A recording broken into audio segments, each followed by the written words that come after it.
তেঁতুল খেলে কি সত্যিই রক্ত পানি হয়ে যায়? তেঁতুলের নাম শুনলে মুখে আসে পানি। টক মিষ্টি জাতীয় দেশি এই ফলটির জনপ্রিয়তা থাকলেও এটি খাওয়া নিয়ে প্রচলিত আছে নানা অদ্ভুত ধারণা।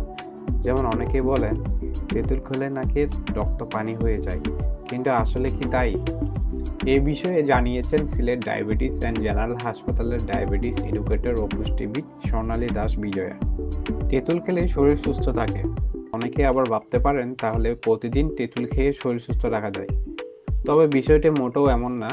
কোনো খাবারই শরীরের জন্য অতিরিক্ত ভালো না। তেমনই তেঁতুলও একটানা প্রতিদিন খাওয়া উচিত হবে না। কিছুদিন পর পর বা স্বাদের পরিবর্তনের জন্য এই ফলটি খেতে পারেন। অতিরিক্ত তেঁতুল খেলে শরীর অসুস্থ হয়ে যেতে পারে। পুষ্টিবিদ সোনালী দাস বিজয় বলেন, তেঁতুল নিয়ে আমাদের দেশে মানুষের অনেক নেতিবাচক ধারণা রয়েছে।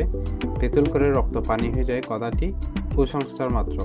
তেঁতুলের অ্যান্টিকোয়াগুলেন্ট এবং অ্যান্টি প্লেটলেট ফাংশন আছে, যার ফলে এটি ব্লাড থিনার হিসেবে কাজ করতে পারে, অর্থাৎ রক্তের ঘনত্ব কমিয়ে দিতে পারে।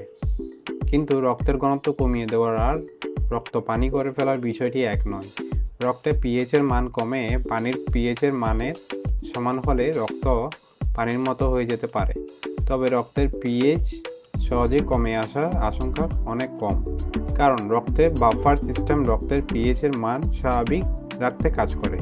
শরীর মারাত্মকভাবে রোগ আক্রান্ত না হলে রক্তের পিএইচের মানের তারতম্য ঘটার ঝুঁকি কম। তাই তেঁতুল করে রক্ত পানি হবে এ ধারণাটি একদমই ঠিক নয়। নিয়মিত স্বাস্থ্য পরামর্শের ভিডিও পেতে আমাদের ফেসবুক পেজটি ফলো দিয়ে রাখতে পারেন এবং ইউটিউব চ্যানেলটি সাবস্ক্রাইব করে রাখতে পারেন।